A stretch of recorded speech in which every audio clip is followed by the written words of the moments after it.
abrir nossa Bíblia no livro de Colossenses. Nós iniciamos aqui então hoje uma série de sermões no livro de Colossenses.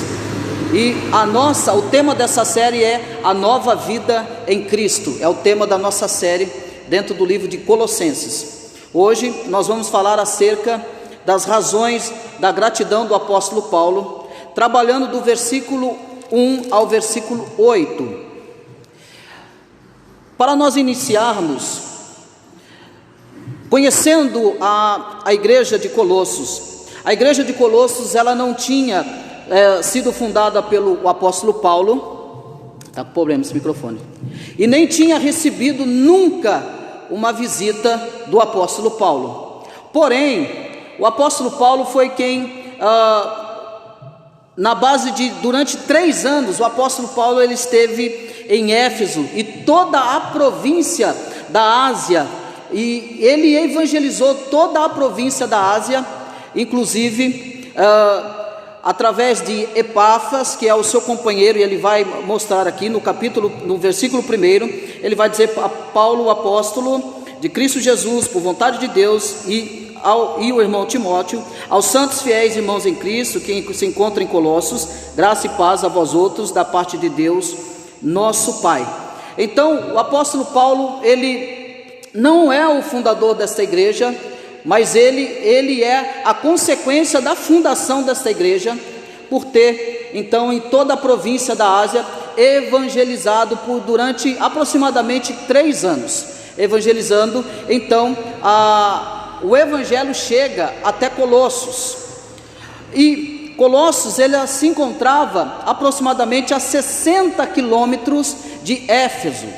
Então o apóstolo Paulo chega em Éfeso, evangeliza Éfeso, e essa mensagem do evangelho vai chegar então até Colossos. E sem dúvida, nesta campanha de expansão e que se fundou ali a igreja, nós vemos que o fundador da igreja de Colossos, pode-se dizer que seja Epáfras, descrito por Paulo como um servo, ministro e fiel da igreja de Colossenses, e relacionado mais tarde com Hierápolis e Laodiceia. Então provavelmente é Epáfras que está na frente desse trabalho, é Epáfras que leva as notícias até Paulo, é ele quem envia cartas até Paulo, mostrando e declarando como que está esta igreja depois dela ser evangelizada. Esse povo de Colossos era um povo gentil, e era um povo que no passado vivia no paganismo. Eles viviam nesse paganismo, eles viviam no paganismo da astrologia.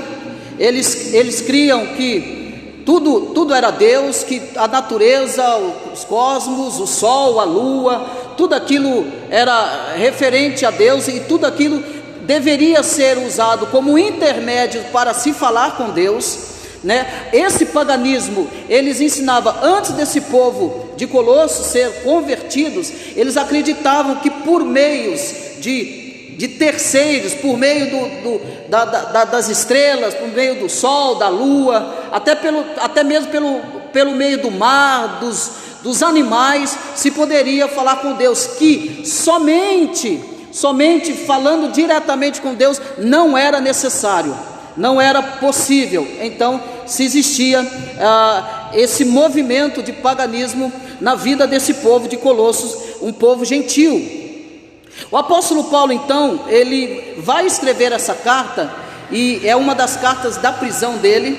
Ele escreve essa carta sabendo, obviamente, das notícias que Epáfras está enviando para ele acerca desta igreja. Depois que essa igreja recebe o evangelho, depois que essa igreja começa a caminhar no evangelho, e essa igreja ela vai progredir no evangelho. Então o apóstolo Paulo diz, apóstolo Paulo de Cristo Jesus, por vontade de Deus, irmão de Timóteo, aos santos e fiéis irmãos em Cristo que se encontram em Colossos. O apóstolo Paulo escreve direcionado a eles, e o identificam como santos e fiéis irmãos em Cristo Jesus.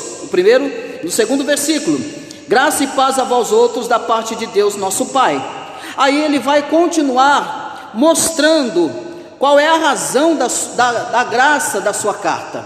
Ele vai olha comigo o versículo 3: damos sempre graças a Deus, Pai, de nosso Senhor Jesus Cristo, quando oramos por vós.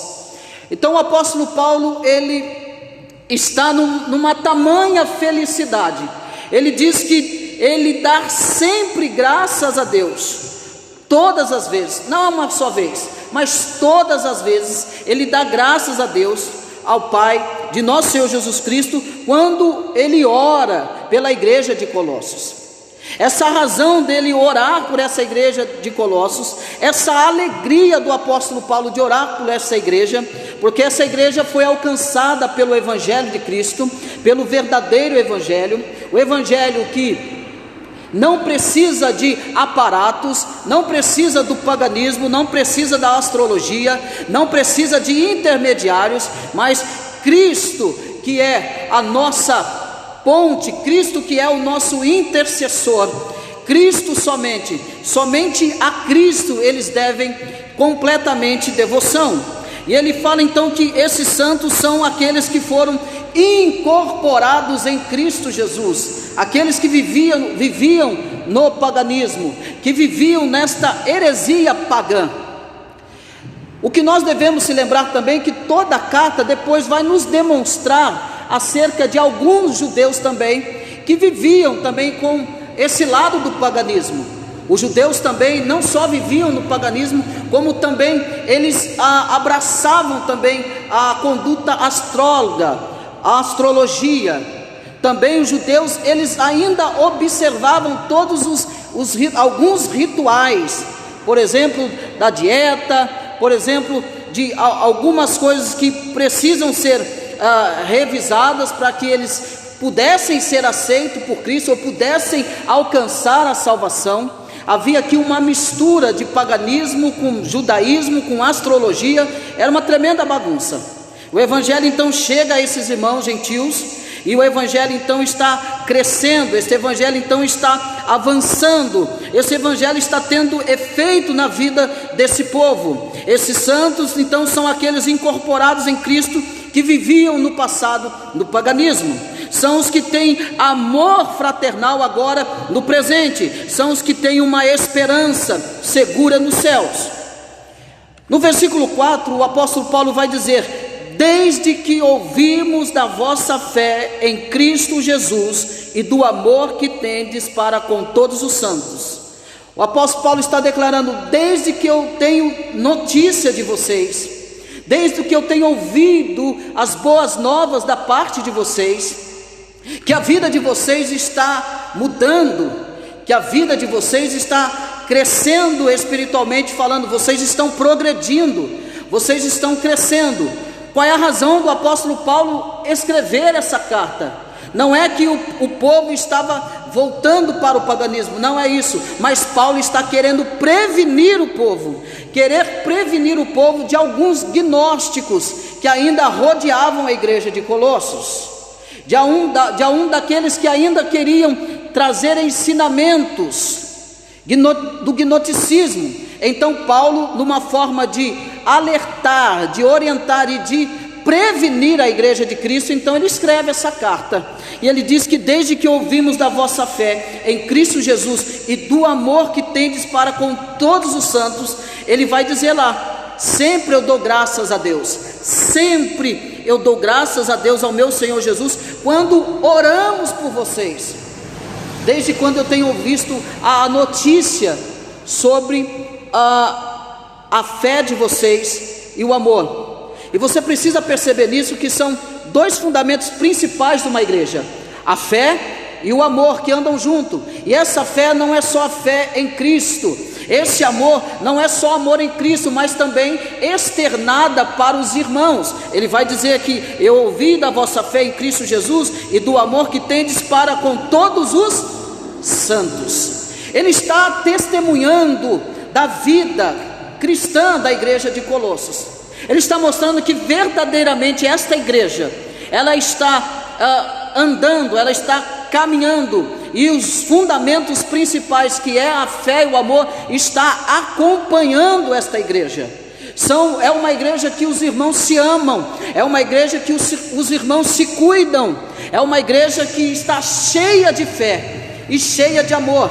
Mas é interessante que esta razão da graça do apóstolo Paulo é que esses irmãos não é só nas palavras, mas na ação, nas atitudes desses irmãos. E aí ele vai dizer aqui então no versículo 5, olhe comigo: por causa da esperança que vos está preservada dos céus, da qual antes ouvistes pela palavra da verdade do Evangelho. A grande questão aqui, quando o apóstolo Paulo fala dessa esperança, que os irmãos estão vivendo nessa fé e nesse amor, essa esperança não é uma esperança de alguém que está fazendo alguma coisa por troca de outra coisa. Essa esperança não é uma esperança centrada nas coisas terrenas, naquilo que eu posso possuir, naquilo que eu possa conseguir. Essa esperança, ela não está baseada em barganhas com Deus.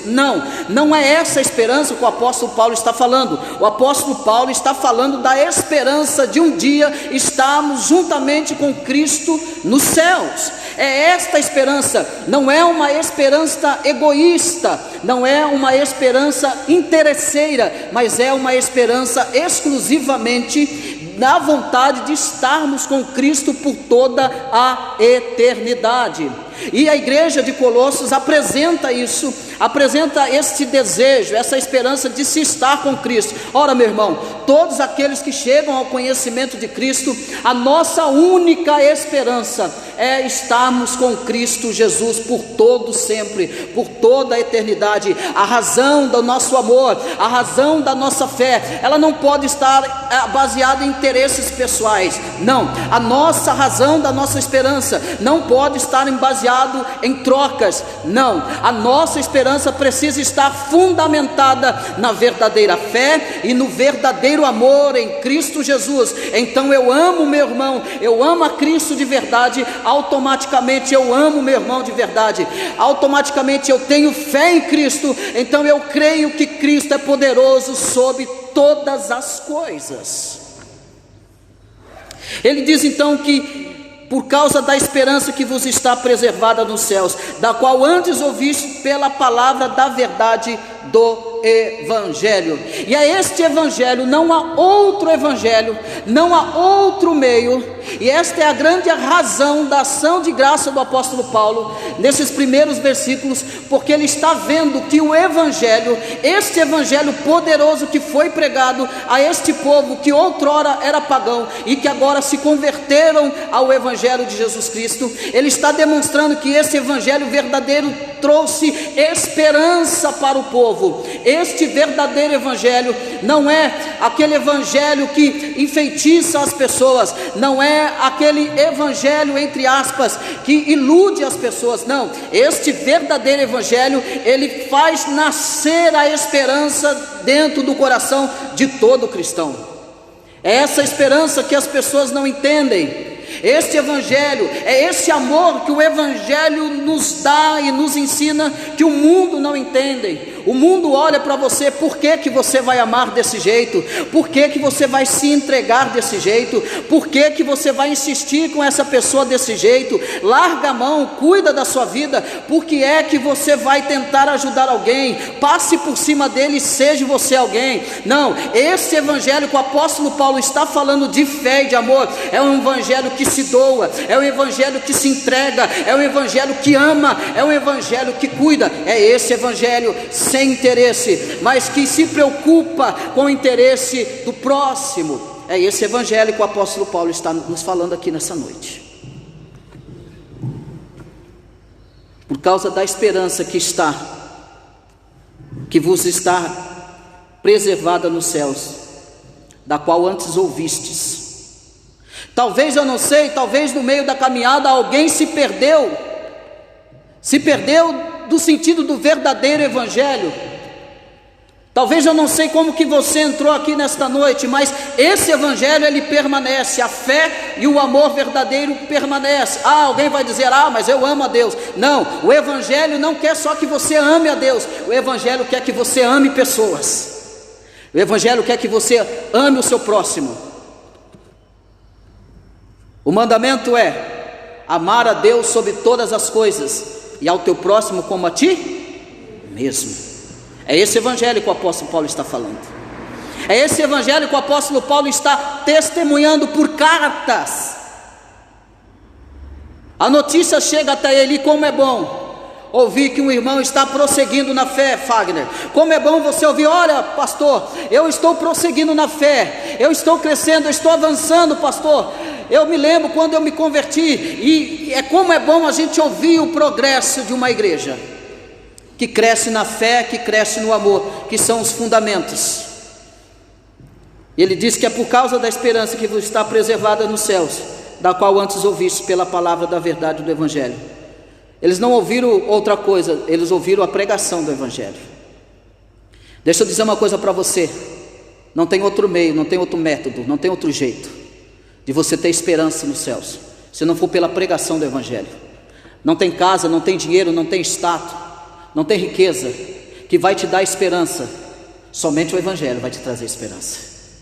Não tem outro método para você sair da aflição, da angústia, da preocupação. É só o evangelho que vai tirar você de lá. Não tem outro jeito para você caminhar no deserto cantando a Deus. É somente o evangelho que vai te capacitar para isso. Não tem outro jeito. O apóstolo Paulo está deixando claro: é pela pregação do evangelho. Não tem outro método, não tem outro jeito. A fé vem pelo ouvir, e ouvir pela pregação do evangelho. Cristo não deixou outro meio para que o pecador se arrependa, se não for pela pregação genuína do evangelho. É o evangelho que vai transformar o coração do ser humano. É o evangelho que vai trazer fé. É o evangelho que vai trazer esse amor. E ele continua, olha comigo, versículo 6. Desta palavra da verdade que chegou até vocês outrora, que chegou até vós, como também todo mundo está produzindo fruto e crescendo, tal acontece entre vós, desde o dia em que ouvistes e entendestes a graça de Deus na verdade. Olha que coisa maravilhosa, que chegou até vós, como também em todo mundo. O evangelho da verdade chega a todo mundo. Ele diz que esse evangelho, o evangelho verdadeiro, ele não é um evangelho que nada produz. Ele está dizendo: este evangelho está produzindo fruto. Produzindo fruto. Esse verdadeiro evangelho nos dá a condição de produzirmos frutos. Que frutos são esses? Frutos dignos de arrependimento. Que frutos que é esse? Fruto de uma nova realidade de vida. Frutos de uma nova realidade de vida.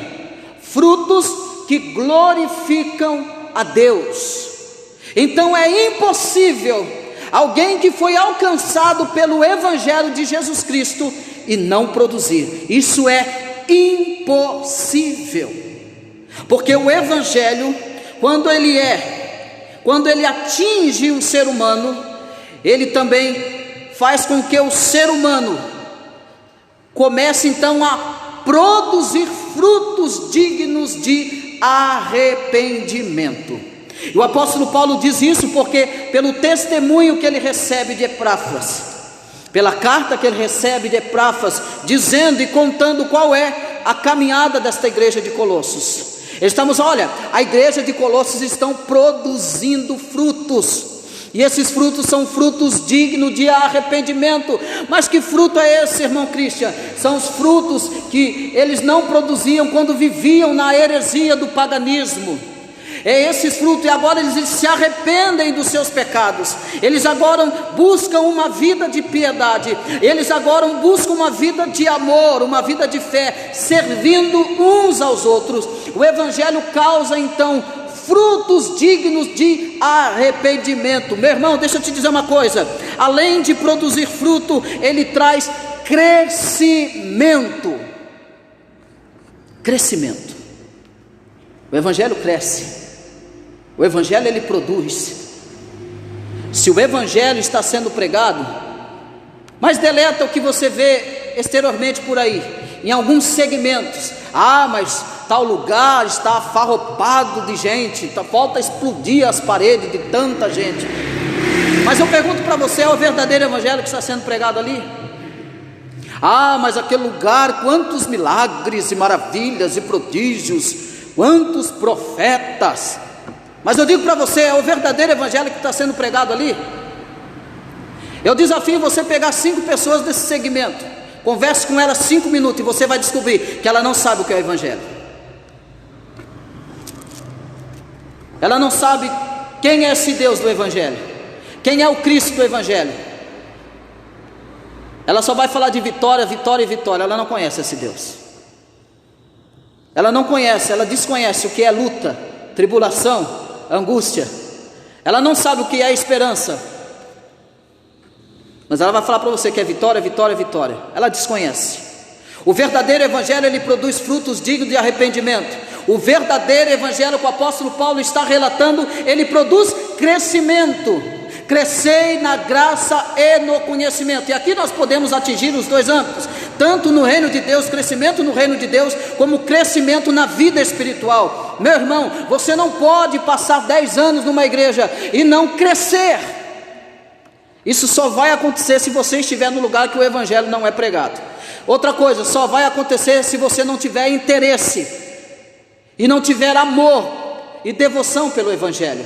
Mas o que acontece com a igreja de Colossos é que eles estão produzindo frutos dignos de arrependimento. Não basta você vir à igreja, não basta você dizer que é um cristão. O que você tem que fazer e demonstrar é uma vida externa de piedade, de crescimento e de produzir frutos dignos do arrependimento. Mas é a vida na prática, é depois daqui, é depois desse culto que nós temos que testemunhar de Cristo Jesus, e isso vai falar muito alto o quanto nós temos crescido em Cristo Jesus, o quanto nós temos dado atenção à palavra de Deus. A igreja de Colossos estão dando atenção, e eles estão crescendo, eles estão produzindo frutos e crescendo, de tal acontece entre vós, e o apóstolo Paulo está dizendo, não só em todo mundo, mas em vós também, desde o dia que ouvistes e entendestes a graça de Deus na verdade. Desde o dia que eles compreenderam a verdade do evangelho. E isso é importantíssimo. Você entender a mensagem do evangelho. Ela faz toda a diferença na vida, na nossa vida. Não adianta você passar a semana inteira na carnalidade, chegar no domingo e querer entender a palavra. A palavra não se entende, não se compreende carnalmente, é pelo Espírito. Se eu passei a minha semana na carnalidade, fazendo o que eu não devia, vendo o que eu não devia, ouvindo o que eu não devia, não adianta você chegar aqui e querer sair daqui cheio do Espírito. Mas Deus não falou comigo. Mas eu não gostei daquela música, daquele hino. Isso é carnalidade, não adianta. Se o evangelho está sendo exposto a você e você não entende, não compreende, não adianta. Não é o evangelho que não tem poder, é a minha vida que não está preparada. Eu não preparei a minha vida, eu não vigiei a minha vida, eu não cuidei da minha vida, e isso faz muita e toda a diferença. Ele diz que eles estão crescendo e produzindo, e esse crescimento, esta produção é resultado de uma vida de continuidade no evangelho, é uma vida de continuidade, de devoção, de piedade, de atenção a cada dia, buscando abandonar, deixar os rudimentos desse mundo, os desejos desse mundo, e a cada dia mais se apegando a Deus. Ele vai dizer, segundo, então, do versículo 6, ouvistes e entendesse a graça de Deus na verdade, segundo fosses instruído por Epáfras, nosso amado conservo, e quanto a vós outros, fiel ministro de Cristo, o qual também nos relatou do vosso amor no Espírito. O apóstolo Paulo fecha isso aqui, dizendo e testemunhando do amor no Espírito, que o amor deles não era um amor falso, não era um amor fingido, mas era um amor verdadeiro. Não era um amor impregnado de interesses, mas era um amor genuíno. Esse amor no Espírito que o apóstolo Paulo está dizendo é um amor segundo Cristo, é um amor de um coração regenerado e transformado por Cristo. Não é um amor que faz acepção de pessoas. Eu gosto da Andréia, mas eu não gosto da Tina. Mas a Andréia, eu gosto mais dela porque ela tem muito mais a me oferecer. Não é esse amor. Não é amor de interesses. Esse amor no Espírito é o amor de um coração que está sendo transformado, regenerado. O apóstolo falou: vocês estão amando de verdade. As razões dessa ação de graça do apóstolo Paulo são exatamente essa nova vida em Cristo que a igreja de Colossenses estão demonstrando, não só em palavras, mas demonstrando em ação. Nós falamos aqui, bem-aventurados os misericordiosos, não é?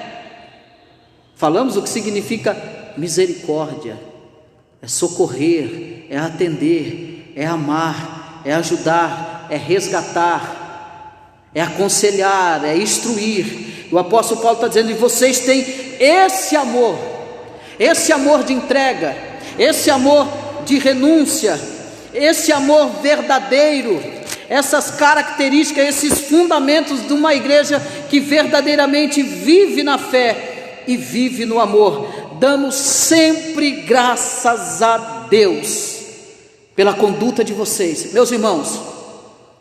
A verdade, o que eu quero dizer com tudo isso aqui? A verdade é que nós devemos buscar a graça em Deus a cada dia, para que nós não sejamos mais uma igreja, mas que sejamos uma igreja reconhecida pela fé, pelo amor, pela piedade, pela verdade, pela falta do interesse, mas amando a Cristo e tendo interesse, não por aquilo que possa receber, mas por aquilo que Cristo é, por aquilo que Cristo fez. Que nós possamos olhar para a igreja de Colossos e nós vamos caminhar, e tem muita coisa para nós caminharmos aqui. É essa a razão que o apóstolo Paulo está tendo de escrever essa carta, uma igreja que ele não fundou e que ele nunca visitou, mas ele recebe essa notícia de como os irmãos de Colossos estão caminhando. Esses irmãos que outrora não eram crentes, esses irmãos que não conheciam o Evangelho, mas que agora conhecem o Evangelho e que agora estão dando prosseguimento. O que eu aprendo com isso aqui? Que eu preciso continuar a minha vida cristã, eu preciso crescer na vida cristã. O que eu aprendo com isso aqui? Eu preciso buscar mais fé em Deus. O que eu aprendo com isso aqui? Eu preciso ter mais amor. Eu preciso orar a Deus: Senhor, acrescenta mais amor no meu coração. Senhor, me dá mais fé.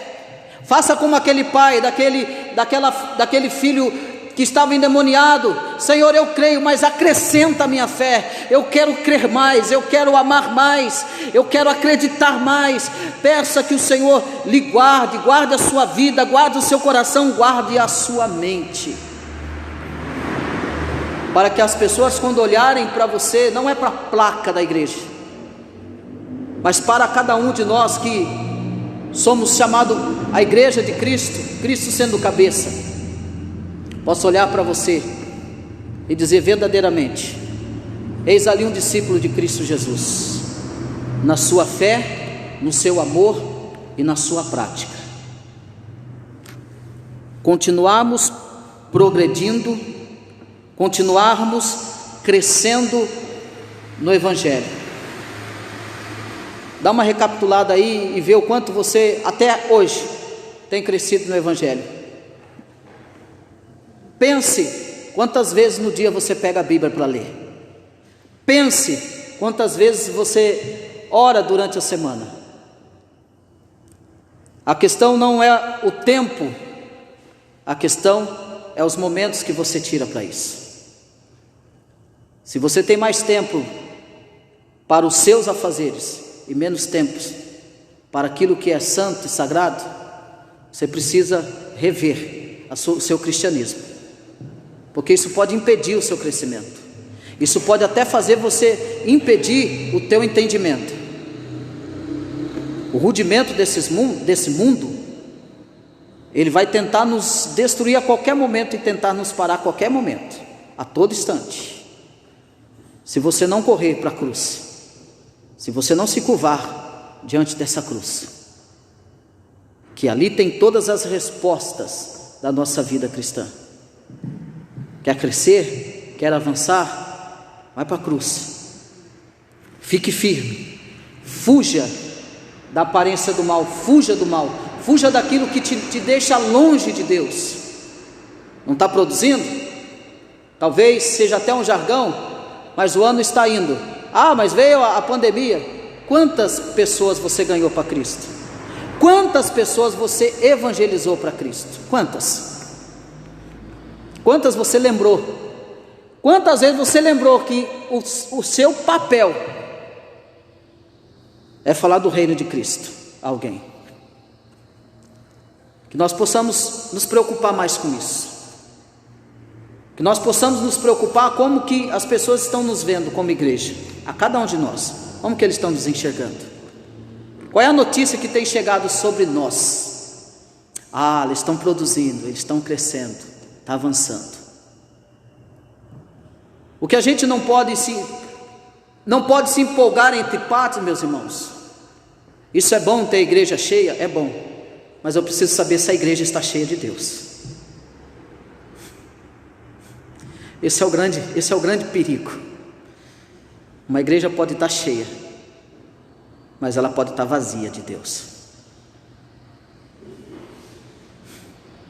É bom ver a igreja cheia, melhor ainda a igreja cheia de Deus, porque eu posso sair daqui hoje e dar nenhuma atenção por isso. Qual é o nosso papel? Há uma responsabilidade. A resposta que eu tenho que dar para essa palavra: eu preciso crescer, eu preciso produzir, eu preciso amar, eu preciso ter mais fé, porque esses são os fundamentos que regem uma verdadeira igreja. Eu preciso anunciar o Evangelho, eu tenho que falar do Evangelho. Eu fui salvo para ser um discípulo e para dar continuidade no que os discípulos começaram e terminaram as suas carreiras. Nós temos que dar essa continuidade. Como? Pregando o Evangelho. Como? Testemunhando o Evangelho na nossa própria vida, porque o mundo está nos assistindo e nós somos uma carta aberta para o mundo, e o mundo vai ler essa carta que somos nós, dependendo da nossa vida cristã. Isso é de suma importância. Meu irmão, curva a tua cabeça.